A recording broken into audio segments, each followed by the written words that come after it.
I purchased the tow bar from Tow Trust Tow Bars. Very helpful company and I highly recommend them. You will need a socket set and a torque wrench.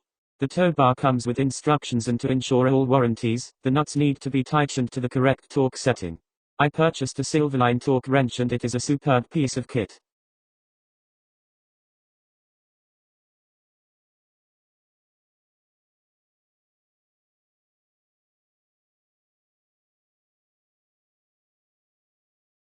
Point to note, the tow bar comes with spacer plates. I put the arms on the tow bar and tightened it up partially and offered the tow bar up to the car. The fit was nice and tight, therefore I did not use the plates. If you feel you have a loose fit in the chassis, then add the plates.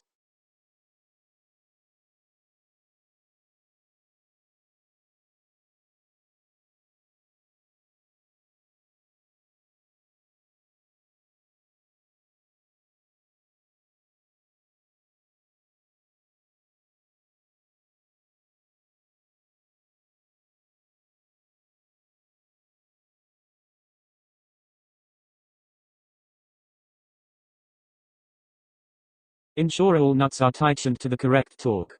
Do not attach a tow ball at this stage. The bar is now ready to put on car.